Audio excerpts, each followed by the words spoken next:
Em nome do Pai, do Filho e do Espírito Santo. Amém. Queridos amados cristãos ortodoxos, hoje celebramos o terceiro domingo de São Mateus, onde nós escutamos as palavras mais ascéticas de todo o Evangelho a respeito, como nos diz nosso falecido de memória eterna, Vladique Efrem. As palavras mais ascéticas de todo o Evangelho estão resumidas nessas palavras de nosso Salvador acerca de hoje. Afinal de contas, somos chamados a refletir a respeito das necessidades mais básicas às quais somos apegados, e se formos mergulhar no sentido profundo de tudo o que nos foi dito, é o trecho mais ascético de todo o Evangelho. Mas nosso Senhor, antes de falarmos sobre esse alto grau de asceticismo e por que nos é exigido isso, nosso Senhor Jesus Cristo nos explicou hoje um pouco a respeito da natureza humana, de todo o mundo visível e invisível que foi criado, entre o macrocosmo, o microcosmo, o mundo dos anjos, o mundo dos seres incorpóreos, o mundo da criação visível, material, a natureza como um todo. No meio de tudo isso está o ser humano, como nós já dissemos várias vezes.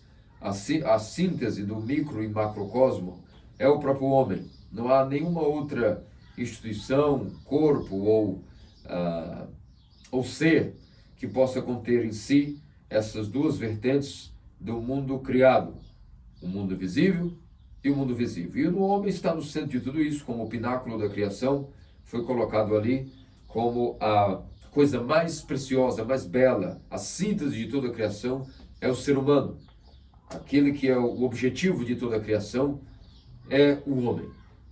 E, portanto, consequentemente, nós vimos as palavras terríficas de que, evidentemente, de toda a criação, de todo o mundo visível e invisível, nada pode brilhar mais que o homem e nada pode, infelizmente, entrar em maior grau de obscuridade do que o próprio homem. Então, nosso Senhor utilizou das seguintes palavras, que a lâmpada do corpo é o olho. Se o olho está santo do corpo, também estará luz. Mas se o corpo é doente, quão grandes serão as trevas nesta pessoa, neste ser. E aqui é que vemos que, de fato, nada no mundo pode se tornar mais obscurecido do que o próprio ser humano. Justamente devido à sua constituição, justamente devido àquilo que ele é, a sua natureza, as suas faculdades. E quando nós vamos entender o que Nosso Senhor significaria falando a respeito de olho, esse olho é a mente. O corpo é a alma, de tal maneira que assim como é através do olho que o corpo consegue ter luz, ou seja, seus sentidos conseguem se guiar pela visão de uma maneira que o corpo tem luz, da mesma maneira a alma, quando a sua mente está obscurecida, toda ela é trevas, e quão grandes são essas trevas. Da mesma maneira, se a mente está sã, quão grandes serão as luzes, as faíscas que estarão resplandecentes dentro desta alma. Então, nós temos que entender primeiramente o que significa tudo isso. Qual é o papel da mente, o que significa esse corpo na nossa Constituição. E o que acontece é o seguinte: quando nós estávamos no paraíso, a primeira grande investida foi justamente causar uma heterogeneidade na nossa Constituição, ou seja, em contrapartida e paradoxalmente no caminho reverso àquilo que era a nossa homogeneidade inicial, de tal maneira que a mente começou a ser invadida com problemas, com distrações, com todo tipo de investida, a qual não nos cabe aqui hoje falar os detalhes sobre isso. Primeiro vamos entender o que é a mente. Dentro da nossa alma, que é a nossa parte invisível, aquilo que constitui a parte invisível do homem, ou seja, por isso nós se utiliza o corpo, ou seja, fazendo alusão à alma, porque assim como temos nossa parte que tocamos, tangível, material, existe também um corpo material em nós, que nós chamamos de alma. Essa parte misteriosa do ser humano, a qual nós não vemos, mas nós sabemos que existimos até pela nossa intuição. Todo mundo diz, aquele ser humano é desprovido de alma, ou seja, está morto espiritualmente. Ou vemos que uma pessoa que é carinhosa, uma pessoa cheia de amor, cheia de brilho, cheia de fulgor, uma pessoa animada, uma pessoa que não tem preguiça, uma pessoa que é rica de poderes como um todo. Se diz, eis aí um ser humano que tem uma alma viva, um ser humano vibrante, a sua energia, o seu poder reluz, contagia. E assim existem dois tipos de seres humanos. Não precisamos nem hoje entrar nos arcabouços espirituais que nós vamos prosseguir daqui a pouco. Até a própria questão da nossa consciência natural já nos diz, existem dois tipos de seres humanos. Os que você conhece e te impactam positivamente, são tão energizados que te causam uma euforia, te impactam na hora, não há como você forçar isso, não há como você forjar isso, é algo natural. Existem outras pessoas que o impacto é imediatamente negativo, são mortos, são moribundos, ainda que estejam jovens, já são mortos, já estão morféticos, já estão desprezíveis. E isso é as duas classes de ser humano. Uns são positivos, nos causam impacto, outros são muito negativos. E não há meio termo, é um 8 ou 80. Da mesma maneira, se nós formos aprofundar mais a respeito da nossa Constituição, e ver o que acontece nesse rol, espiritualmente falando, seja indo para uma análise mais profunda, mais clínica, mais cirurgicamente no mundo espiritual, nós veremos, portanto, que a alma pode estar completamente em trevas. Porque o seu olho, ou seja, a sua mente, está cega. E se a mente é o olho da alma, se a mente não está enxergando, quão grandes são as trevas da alma. E, infelizmente, a maioria dos seres humanos vive esse estado decrépito, onde a mente está cega. É somente dentro da terapia da Igreja Ortodoxa que nós podemos ter o primeiro, até a noção do que é que nós estamos falando, entendimento do que é que nós estamos descrevendo, e depois a prática disso tudo, de como cada cristão ortodoxo, sim, aí passa a entender a si mesmo, passa a começar a entender como vai curar sua cegueira, para que todo o seu ser seja iluminado, ou que, infelizmente, devido à sua própria negligência, continue o seu olho da sua alma, seja sua mente cega, e toda a sua alma em trevas. Então, o que acontece é que toda a sede do ser humano, quando Deus nos criou, ela tem um nome, ela chama-se coração. É um nome que nós podemos dar para tentarmos entender essa nossa parte carnal, cheia de sentimentos, a sede do pensamento. Muitas vezes nós entendemos, quando nós falamos assim, o raciocínio do ser humano, a gente quer associar isso ao cérebro. Isso é um equívoco muito grande. É um erro catastrófico ficar preso a essas análises da psicologia, análises da ciência, a respeito do que seria a constituição humana. Não sabem muito bem o que estão falando. Quando nós falamos razão, não tem nada a ver com o cérebro. A sede, os poderes do ser humano não estão no cérebro. O cérebro é um mero órgão que, por algum motivo que Deus fez assim, ele se relaciona de uma certa maneira, da nossa compreensão cega e opaca da realidade, a gente tende a querer forçar o entendimento de que o raciocínio é algo vinculado à atividade cerebral. Mas não é assim. A sede, de fato, do ser humano, da sua razão, está no coração. É no coração que existe um órgão aí, mais um outro órgão, um membro da alma, capaz de ver a Deus. O papel dele é ver a Deus, é um olho. Por isso que chama-se a mente, é declarada por nosso Salvador como olho. Porque é um órgão que foi nos dado para ver a Deus. A mente, nossos santos padres nos dizem, e quando nós mergulhamos nas homilias de São Macário, principalmente, nós vamos entendendo que a mente, ela é como se fosse uma fagulha de Deus. A mente é o que nos deixa completamente diferenciados das outras criaturas que existem. A mente é uma fagulha, uma chispa, uma faísca de Deus dentro do homem. Onde, na prática, quando Deus olhasse o homem, veria ele mesmo no homem, como sua imagem e sua semelhança. Como espelho, podemos dizer, o olho, quando o olho está completamente límpido, nós vemos que ele funciona como uma lente, também como espelho. Essa semana mesmo, me acidentei gravemente da córnea. A minha córnea foi reada em mais de 5 lugares profundos, mas graças a Deus superficiais. E de que a visão, o aparelho óptico não foi danificado, praticamente meu olho direito via como se fosse um espelho embaçado. É agoniante, é estarrecedor. Imagina em relação aos nossos sentidos físicos. Imagine em relação ao espelho, essa lente, esse olho da alma quando é trevas. E o pior de tudo é que nós nem tão pouco nos damos conta. O olho físico arranha, temos a sensação de um corpo estranho, é necessário pingar colírio, se vê que está latejando, se está enfermo, dá um incômodo. Mas e nós seres humanos caímos? A que ponto chegamos que a mente cega não nos incomoda? Pelo contrário, nem sequer discernimos sobre esse tema. Graças a Deus temos a Igreja Ortodoxa, os Santos Padres, os Escritos dos Santos e o próprio Evangelho de hoje, que, volto a dizer, é o ponto mais ascético do Evangelho, é o que nós vamos ver no Evangelho de hoje, no capítulo 6 de São Mateus. Então, dentro da nossa sede, que é o coração, ali deveria estar a sede da razão. Por que a sede da razão? Porque o intelecto, por si, deveria estar sendo iluminado através daquilo que a mente pode ver e refletir.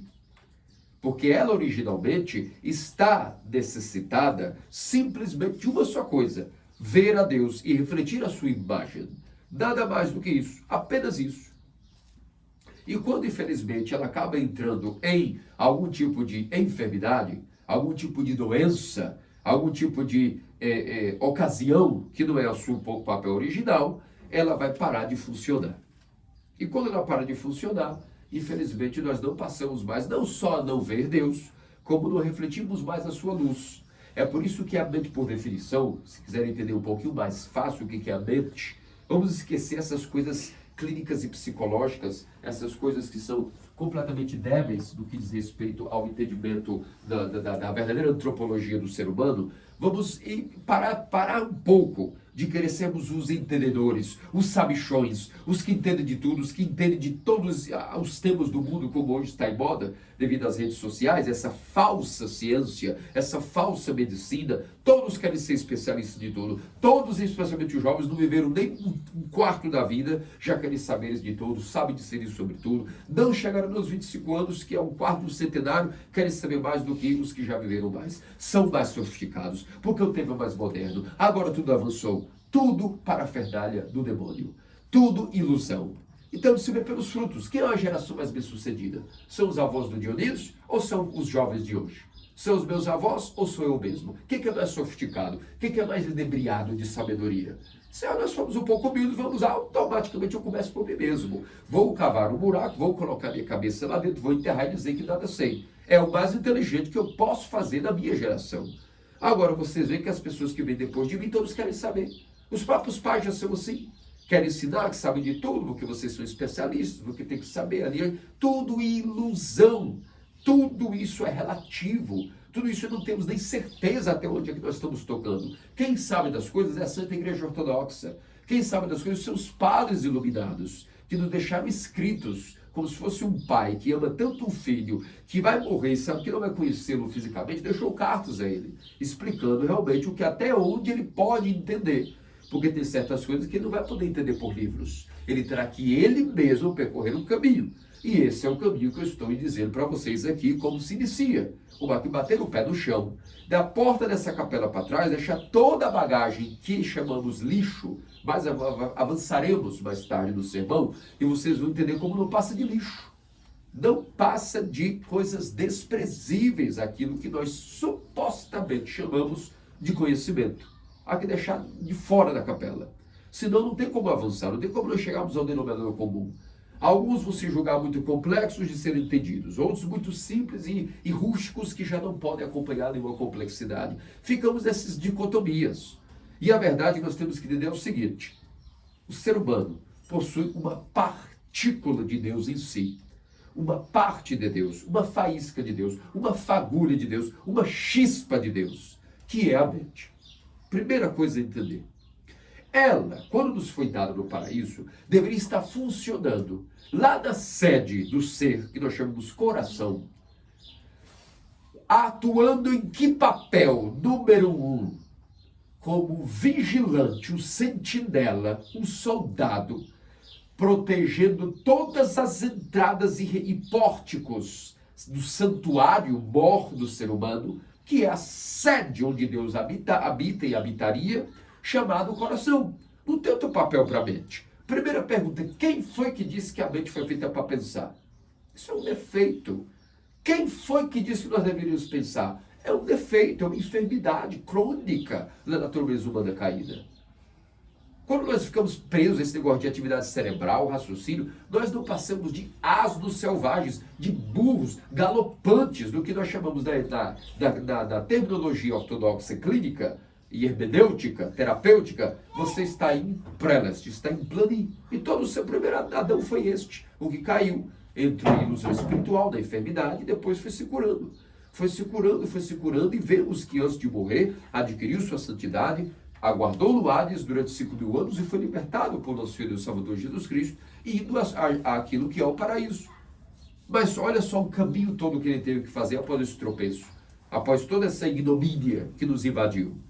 Então, nós temos que entender que a mente, o papel dela número 1, era no paraíso, foi nos dada como o papel de sentinela e guarda e protetor de todas as saídas e entradas do coração, onde ele, sendo a sede da razão e do raciocínio, deveria ser protegido pela mente de todos os pensamentos malignos que nos fosse um dia permitido sermos tentados pelo inimigo, pela ciência do bem e do mal, por essa questão de começar a julgar as naturezas criadas, coisa que Adão não estava de todo preparado. Poderia julgar algumas naturezas, que foi permitido quando ele começou a dar nomes às coisas, porque até ali ele foi permitido. Quando ele quis avançar numa ciência qual não lhe foi permitida, a do bem e do mal, ele, de fato, o que encontrou foi um despedaçar de si mesmo, uma fragmentação do seu ser homogêneo, o que nós chamamos de queda. Se espatifou, igual um caco de vidro que se espatifa em partes, assim o ser humano se espatifou. A mente desconectou-se do coração, subiu para o que nós supostamente chamamos de cérebro, não achou mais o lugar de volta, não tem como achar, senão através da terapia e da força do Espírito Santo. Como diz assim, você precisa de cura espiritual. Não é sessão de descarrego, não é sessão de exorcismo. Cura espiritual é isso. É uma potência que agora vai ter que vir de fora para conseguir fazer com que suas paixões amortecidas você comece a ter a mente implantada de novo no coração pela força do Espírito Santo. Nenhum ser humano pode fazer isso por si mesmo. Nem um budista, nem um ascético, nem um estoico. É por isso que diante dos feitos de Marco Aurélio e dos estoicismos, ou dos hedonistas que visam tanto o desenvolvimento do ser humano, do humanismo, tudo isso é perda de tempo, porque eles não vão conseguir fazer o que é a verdadeira necessidade do ser humano, que é fazer com que a mente desça de novo para o coração. Até costumamos dizer que a distância mais longa do universo é 30 centímetros, do intelecto até o mamilo. Ou seja, 30 centímetros que nós nunca alcançaremos. Sem a graça de Deus é impossível. Tudo isso começa ali no batismo, como nós vimos na graça do Pentecostes. E agora estamos destrinchando um pouco essa graça do Pentecostes durante vários domingos de Mateus, vários domingos de Lucas. Nós vamos entendendo cada domingo clinicamente qual é o funcionamento da graça dentro do ser humano. Então, todas as vezes, se vocês fecharem os olhos, pensarem um pouquinho dos pecados que já cometeram e das justificativas que deram a esses pecados, sejam humildes e pensem, tudo isso é minha ilusão. Não importa qual seja a natureza do meu pecado, do meu desejo, da minha inclinação, desde menino, desde menina. Não importa qual é o fogo que supostamente me acendia, para onde é que eu me declinava. Tudo isso é ilusão. Aqui bater o pé. São pensamentos que me foram dados, instigados, manipulando a minha razão que está desprotegida. Por quê? Porque voltando ali no tempo, lá na primeira investida, Adão falhou daquilo que era aquilo que ele foi ensinado. Pega a tua mente e utiliza ela como uma ferramenta de defesa, que essa é a única missão dela, não é ficar pensando. É vedar todas as entradas do coração, que é o santuário, a sede mor que habita o nosso ser, a sede do nosso ser, e onde Deus faz a sua luz brilhar, para que a mente possa refletir essa luz, e quando Deus sempre olhasse no paraíso, visse a si mesmo, assim como o pai chama pai, e o filho chama filho, porque o filho deve ser a imagem do pai, e o pai deu a sua vida no filho, sementando a mulher, chacoalhando-a como chacoalha uma terra, para que ela possa germinar a sua imagem, o seu filho. Isso significa ser pai e filho a uma vez. Assim também Deus quis dar ao homem a única coisa que não deu aos anjos, por exemplo. Essa capacidade de ser a imagem e semelhança do Criador. Nenhum animal, nenhum demônio, nada, ninguém tem esse poder. Só o ser humano tem. O que ele fez? Estragou tudo isso. Jogou tudo isso fora. Por isso que nós cantamos nas orações das canônicas: ó Senhor, ajuda-me, meu santo anjo protetor de minha vida, ajuda-me no meu desperdício. O que significa essa palavra vazia? Que desperdício é esse? O desperdício da nossa vida inteira, daquilo que o papel da mente não é determinado, não é funcional, que é ficar pensando. A mente, o propósito dela, vamos mais uma vez ressaltar, guardar todos os pórticos de entrada e saída do coração, de tal maneira que os pensamentos inspirados pelos anjos entrariam. Os pensamentos inspirados pelos demônios, a ciência do bem e do mal, o ato de julgar, essas coisas todas que vão inflamando como se fosse uma programação, um vírus computacional maluco no nosso intelecto, que não tem capacidade de discernir essas coisas, logo fica perdido nesse vírus, vamos dizer, nesses códigos, nesses logismos, que são antíteses do logos. Isso sim é pensamento bom. Os logos, os logismos, são enfermidades, são códigos processionais que os demônios, que são muito mais inteligentes, muito mais avançados, eles foram inserindo em nós. Então, volto a dizer, pense em cada um dos pecados que já cometeram. Tudo foi pensamento que imperceptivelmente foi alocado no intelecto. A mente foi se debulhando daquilo. Depois que a mente se contamina, até os sentidos vão se contaminando. Aí a gente vai justificando, não, que é o meu ser, o meu desejo, minha índole, tudo querendo justificar de maneira sentimental, emocional, mimada, infantil, aquilo que na verdade tem outra raiz e outro problema, que é que a sua mente foi contaminada, e quando a mente está contaminada, até os sentidos corporais também vão seguir ela, que ela é o carro-chefe, ela vai levar o nosso ser para onde quiser. Então nós temos que ser humildes e entender que não há justificativa para pecado nenhum. Tudo vem do mal. Tudo é uma antítese à nossa natureza. Nunca nos apeguemos a essas características estranhas ao ser humano. Então são coisas que vêm de fora e nos dão doença. Assim como também o ser humano original não foi criado com vírus. Ele é criado original e os vírus vêm de fora para dentro. E não que são parte dele. Assim é a natureza enferma de Adão. Ele originalmente é todo belo e todo são. O que vem de fora e se acopla nele é o que o faz doente. Portanto, a mente perdeu essa característica. Ela, em vez de ser um guardião sentinela, ela começou a ser distraída pela antítese do demônio, por essa teologia de pensar em ser como Deus ou não ser como Deus, estudar naturezas que não estavam ainda ele preparado de todo. Era um menino de certas ciências. E caiu feio. Quando ele cai feio, a mente foi completamente apoderada pelo que nós chamamos essa suposta atividade cerebral. Volto a dizer, não é. Achamos que é, mas não é. É a falta de vigilância que nos faz pensar que nós estamos pensando no sentido de pensar legítimo. Mas, na verdade, nós estamos distraídos. Estamos completamente desalocados do ser humano homogêneo e original. O segundo papel da mente é, uma vez que estava como sentinela, guardando as entradas e saídas do coração, ela poderia manter o coração puro. O coração estando puro, a luz de Deus entrando no coração, insuflando o coração com o fluxo do amor e da energia incriada divina. Isso significaria estar no Éden do paraíso. O coração todo insuflado com o fluxo do amor, da energia incriada, incessante do trono de Deus. A mente então brilharia tanto que, sendo sentinela e o olho ao avesso, veria a Deus.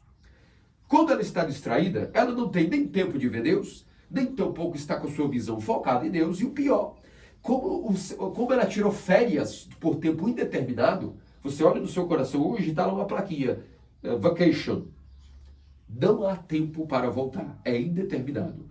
A sua mente tirou férias. Se ela tirou férias do seu coração, infelizmente, meu amigo, estamos todos nós, o quê? Numa guerra.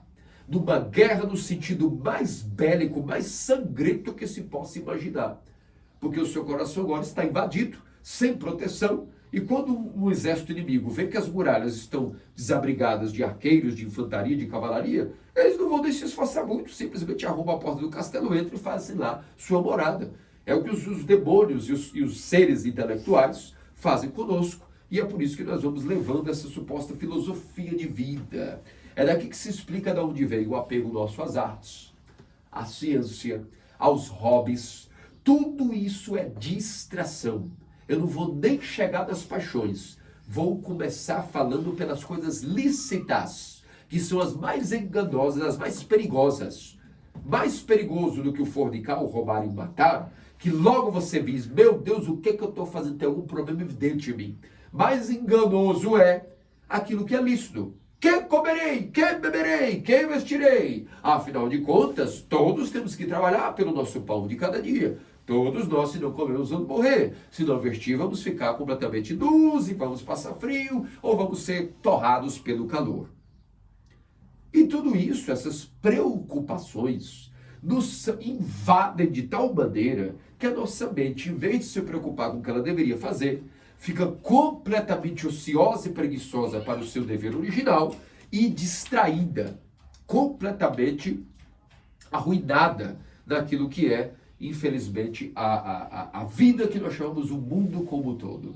As atividades mundanas, as atividades do dia a dia, inclusive enganosas, porque são lícitas. Afinal de contas, quem não vai trabalhar para comer, não é? Quem não vai se preocupar com sua comida, com sua vestida? Mas nosso Senhor Jesus Cristo agora chega no ponto mais ascético de todo o Evangelho. Não sejais como os gentios e pagãos, que vivem dizendo a todo momento, que comeremos, que beberemos, que vestiremos. Tomou o café da manhã e já está pensando, que horas vou almoçar? Almoçou, que horas vou jantar? E uma roupa estragou, quando vou ter outra nova? E essas coisas fulminam e finalizam todo aquele trabalho original da queda do paraíso. Nem é necessário muita coisa, já estamos tão distraídos com as coisas lícitas. Não é de imaginar o que o demônio conseguirá fazer conosco quando ele investir as paixões. Estamos tão distraídos das coisas lícitas que então quando vier aquilo que é saboroso, o prazer caído, aí é que nós realmente não teremos nenhuma capacidade de defesa. E não entendemos que, primeiro ponto agora, por que Nosso Senhor pediu essas coisas tão drásticas? Não sejais como os gentios, que se preocupam com essas coisas que são permitidas e lícitas. Sejais diferentes. Ué, mas então é uma coisa muito drástica. Eu não vou me preocupar com o que comer, nem com o meu trabalho, nem com nada. Não, Senhor. Então como viverei? Muito bem vindo à Igreja Ortodoxa, muito prazer. Vamos começar a entender o que é a verdadeira vida. Um alto grau verdadeiro de asceticismo que nada tem a ver com esforços ascéticos da nossa mentalidade pífia, desses tratados e desses santos fabricados pelo papismo, de se esforçar, de se mortificar, que eu me sinto mal. Tudo isso é um moralismo. Diante do cenário que eu estou nos explicando, ser moral e imoral faz alguma diferença? Vai te avançar ou te dificultar ou te frear alguma coisa? Nada. Se você é bom ou se é mal, faz diferença? Se você é feio, bonito, faz diferença? Pobre, rico, nada. Tudo isso é besteira, besterol. O que nós devemos fazer de verdade é entender o que nós vamos fazer agora com a nossa mente. Como é que nós vamos alterar o nosso estilo de vida para não cairmos dessas loucuras. E volto a dizer, por que será que Nosso Senhor pediu algo tão drástico de nós? Porque nós estamos numa guerra de carnificina. Se não fosse necessário, ele não pediria. Deus é bondoso, ele não pede nada mais do que o necessário para a nossa salvação, para a nossa volta de união total com ele por amor. Ele não pede nada para se satisfazer como Deus, que está pedindo algum esforço. Mas, às vezes a gente até por uma prostração e oração, a gente fica nessa ilusão. No fundo, é como se a gente saísse como um retrato e nos vermos, ficarmos nos assistindo orar e prostrarmos e jejuarmos, dizendo, olha como você está avançando, menino bonito, você está oferecendo ao Senhor, você está gostando agora desse sacrifício. Ilusão, não tem nada a ver. Percebe como é difícil uma pessoa fora da ortodoxia entender qualquer coisa sobre a vida espiritual? Como não se pode ver um segundo, uma semana sem confessar os pensamentos ao Pai espiritual? Porque você vai entrar Você já vive num mundo tão à parte da realidade. Eu digo para mim, olhando meus anos antes da ortodoxia, a gente cria um mundo tão particular. Depois nós vamos entrando em tantos calabouços que vamos cavando, introduzindo em tantos bunkers e bunkers sem parar, que daqui a pouco ninguém nos acha mais. Ninguém não vai nos achar mais, porque nem nós nos achamos, nós nos perdemos completamente, fabricando realidades fictícias que supostamente é a nossa segurança, né? É o nosso plano de vida, é o que vai nos dar a validez da nossa mente, que estamos sendo bons homens, boas mulheres. Isso não não tem nada a ver. Ao contrário, estaremos completamente paralíticos em relação à única coisa que nos interessa, que é a união total com o nosso Criador. E a vida passa muito rápido, inclusive. Todos sabemos. 35 é a metade da vida do justo. 70 é a vida do justo. Mais do que isso é dor e mesquinhez. 80, se ela for muito vigorosa, e nada mais temos de bom depois dos 80. Só dor e mesquinhez, diz o próprio Salmo. Então nós temos que, quanto mais jovens entendemos essas coisas, menos tempo vamos perder, menos dor nós vamos ter. Às vezes nós achamos que a maior dor é resistir ao prazer. Não, isso requer paciência. E paciência é possível adquirir, sim. Faça um teste. Eu vou ter paciência e não vou me dar ao prazer hoje, nesse sentido que eu não posso ter, eu vou ter paciência e não vou ter 1 hora. Bom, já que eu já vi se fosse 1 hora, 2. Já estou 1 mês nisso, agora não tenho mais força, eu voltarei a pecar mais drasticamente do que antes. Bem, depende. Às vezes você vai sentir mais dor devido a ter perdido esse esforço em vão. Melhor talvez se manter mais 1 hora, e depois mais 1 hora, e assim de minuto em minuto, ou eu sugiro, como no meu caso, segundo em segundo. No meu caso mesmo, como sua besta fera, é segundo em segundo. Todo segundo eu tenho que parar e refletir. Respirar, Senhor Jesus Cristo, deixa eu ver o que eu estou fazendo, vale a pena, eu vou desistir. Mais 1 segundo, e mais 1 segundo. Só que às vezes a gente escorrega, às vezes a gente não tem essa vigilância total. Por quê? Porque nós não temos a força total da vigilância. Nós só podemos adquirir isso com o tempo, desde que pratiquemos. Então, com o tempo, devagarinho, mas seguramente, de maneira certeira, nós vamos aumentando o grau de dilatação desse músculo atrofiado chamado mente. Esse olho, devagarinho, vai sendo mais limpo, mais aspirado dos corpos estranhos, vai sendo mais polido, mais polido, mais polido, polido. Quando menos vê, ele está vendo um pouco mais Deus, e quando ele vê mais Deus, eu vos digo, a coisa mais bonita. Não há nada mais bonito da criação, visível e invisível, do que o próprio rosto de Cristo. Só que eu não tenho como desenhar ele para vocês, eu não tenho como psicografar ele para vocês. O máximo que eu poderia fazer é fazer o que alguém já fez, que é o ícone. Mais do que tem aqui na minha memória, para que eu possa dar a vocês, somente se vocês percorrerem um caminho, para que possamos todos nós, e outros muito mais avançados do que eu, e outros mais avançados do que os avançados, que viram essa face e vão testemunhar de uma coisa mais bela em toda a criação do que a face de Cristo. Não é uma beleza de homem, por assim dizer, mas é um mistério da face inefável de Cristo. Nada mais bonito da criação do que Cristo. Vale a pena ver a vida inteira sem vê-lo? Primeira pergunta, essa visão é para a vida do além? Negativo. É aqui e agora. Todo dia, quanto mais nós resistimos ao prazer, mais resistimos um pouco a essa distração da mente, fazemos o esforço da vigilância, algo que nós nunca imaginaríamos do papismo, do catolicismo, do protestantismo ocorre em nós. Já desta vida, eu não tenho porquê aqui querer convencer ninguém. Eu não tenho porquê perder o meu tempo e tentar fazer alguém entender isso. Quem estiver em outra denominação religiosa está satisfeito, garante assim que já vê a Cristo nessa vida, ótimo, fique ali se realmente garante assim isso.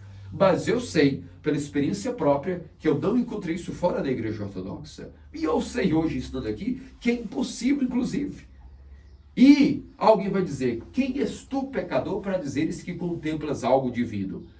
Muito bem, diz a Escritura. Deus não veio para Abraão, Isaac e Jacó e para os santos. Ele veio para os que mais necessitam de ver a sua face, os pecadores. E é por isso que sim, no hospital espiritual, o remédio correto, o médico correto e a terapia feita pelo paciente de maneira correta, devagarinho, mas certamente, bem passo a passo, mas certamente, seguramente, nós vamos vendo a mente ser limpa um pouquinho e de repente, que surpresa, vemos uma teoria com TH. Não é contemplação coisa nenhuma, porque senão seria novamente a mente raciocinando, e isso é uma distração. É a mente sendo invadida pela luz de Deus. E como é no olho, ela vê. Ver não é contemplar. Contemplar significa que o intelecto está funcionando distraído. Contemplação serve para a natureza. Mas a natureza também é uma distração para aquele que quer ver a Deus. Já nesta vida. E muito mais na vida que há de vir. E devagarinho, principalmente com as lágrimas do arrependimento vão pingando e vão limpando, vão ajudando Deus essa energia. Nós damos as lágrimas, Deus vem com a lixa. A lixa é o Espírito, as lágrimas têm que vir da gente, mas elas também são produzidas pelo Espírito. E nós vamos ver que, na verdade, nosso papel é oferecer nossa volição. É o nosso único papel. Somos tão fracos que vamos ficando até um pouco despreocupados e dizer, eu vou ficar mais tranquilo. Eu estou entendendo que toda essa sistemática e essa guerra, na verdade, a minha participação, ela é resumida a minha insignificante volição. É tudo que eu posso dar ao meu Deus, é a minha volição que vai desenvolver em mim a minha paciência. O resto é Ele que vai fazer em mim. É a graça do Espírito Santo que vai polindo-me, que vai dando-me, até guiando-me, até iluminando-me, até convencendo-me do que eu não entendo. E vai guiando-me para poder seguir esse caminho do que nós chamamos o caminho de purificação e o caminho de iluminação, que é o segundo estágio. Para, por fim, completamente a mente sendo iluminada e purificada e vendo quão grandes serão as luzes. Antagonicamente a quão grande eram as trevas, agora quão grandes serão as luzes. A luz incriada invadirá tanto este olho, ele refletirá tanto a luz do seu Criador, o seu coração será tão invadido agora pela luz, já que a mente voltou a funcionar e deixou de ser preguiçosa, está de férias, voltou para assumir o seu papel. Ela vigiou, não pensou, não se distraiu, não colocou ansiedade na vida, e então automaticamente o coração passa a receber e reter a graça de Deus. Retendo a graça de Deus, ele vai continuar recebendo luz até que chega ao último nível, o nível que nós chamamos deificação, teoses. A palavra-chave aqui, que vocês devem ter escutado há alguns segundos atrás, é ansiedade.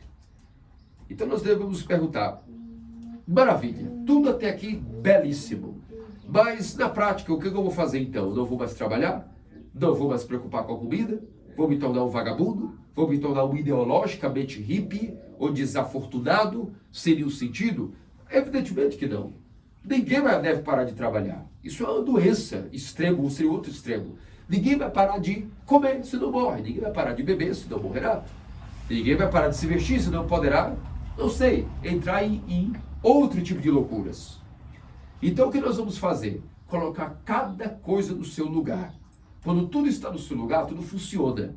E a mente estando como prioritariamente não ansiosa pela ciência, nem pela arte, nem pelos pensamentos, nem pelos hobbies, mas focando na prioridade, que é a vigilância do coração e a concentração no nome de Deus, da memória da morte, da memória do juízo, da lembrança de Deus, que tem uma ferramenta para ela lembrar de Deus chamada oração, automaticamente as outras preocupações não serão prioridade, não passamos mais a estarmos ansiosos por essas coisas. Aqui está a palavra-chave final. Não podemos traduzir assim o Evangelho. Não andeis ansiosos pelo que comer, pelo que beber, pelo que vestir.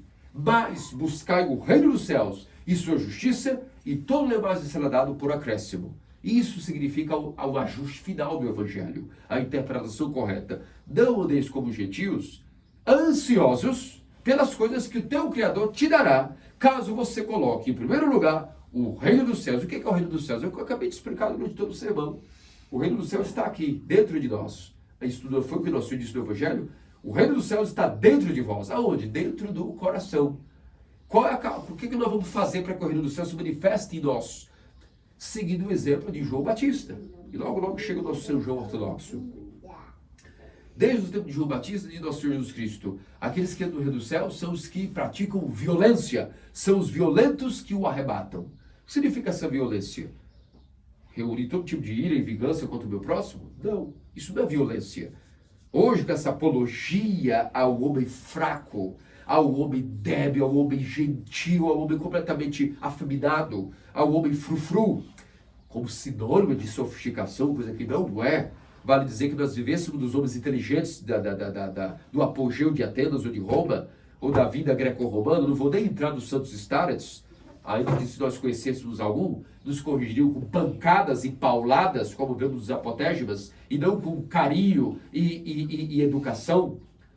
Porque uma vez que entenderam a guerra da vida, tornam-se rústicos, homens que mastigam o alho. E, claro, no momento devido, manifestam o amor. E o amor é acessível, claro que sim. O amor é carinhoso, o amor cuida, protege. Mas cada coisa no seu lugar.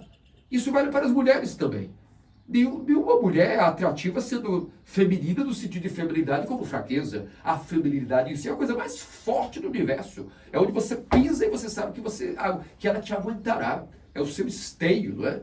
Uma mulher frágil, como muitas hoje pensam que por serem submissas e espiritualmente realizadas e obedientes a Deus, seu marido, são frágeis, significa, na verdade, uma mera covardia de não assumir alguns papéis que deveriam assumir. Então, tudo fora do lugar é enfermo. Tudo tem que estar no seu devido lugar. E quando nós vamos entendendo o que é essa guerra, uma coisa nasce em nós, uma rusticidade. Nós não queremos perder tempo, não há tempo a perder, porque cada segundo que a mente distraiu há um preço grande a pagar.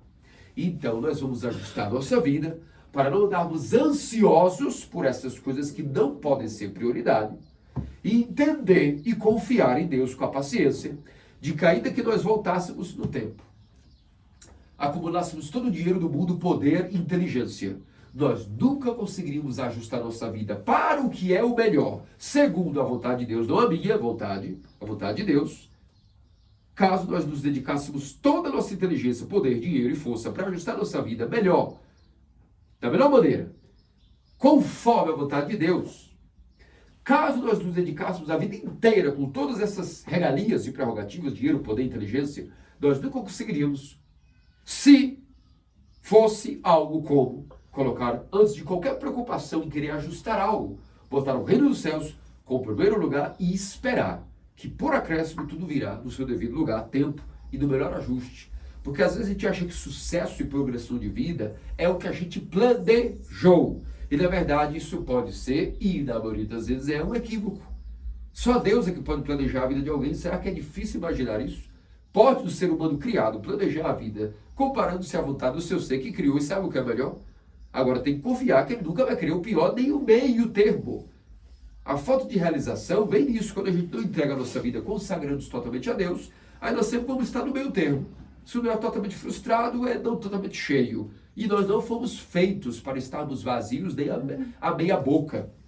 Assim como o rumen do animal ruminante, que é a população de mamíferos mais numerosa, que dá vida aos desertos, funciona full, ou seja, cheio de água e de forragem, senão ele não faz aquelas substâncias enzimáticas processarem proteína.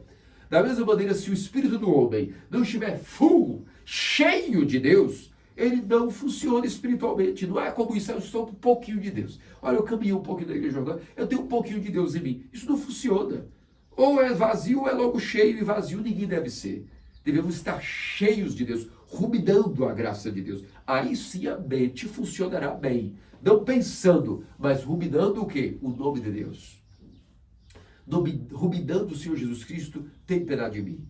Não pensando em que comer e que beber com ansiedade, ansioso por isso.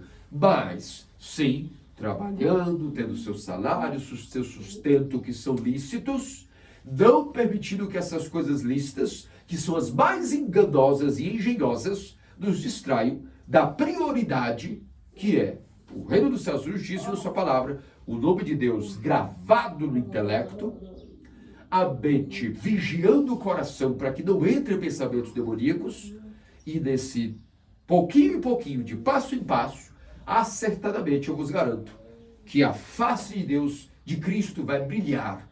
E ao ser visto pelo olho do corpo, que é a mente, nós nos regozijaremos e estaremos completamente satisfeitos de que esse é o único modo de vida que pode existir. E essa é a justiça do reino dos céus. E todo o demais nos será dado por acréscimo, porque ao ver a Cristo, não precisa que ele fale. Você sabe, eu tenho a ti, eu tenho tudo, ó meu Criador. Por isso, meus amados cristãos ortodoxos, a palavra Salvador significa isso. Ele nos salva e nos resolve tudo. Nossa parte, nossa vontade, nossa volição.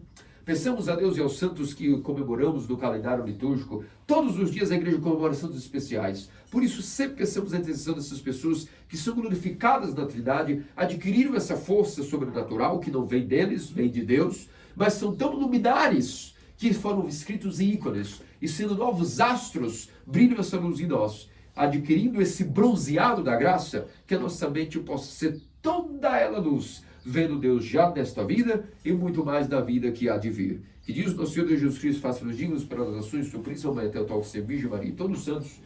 Amém. Vamos todos com toda a nossa alma e com toda a nossa mente.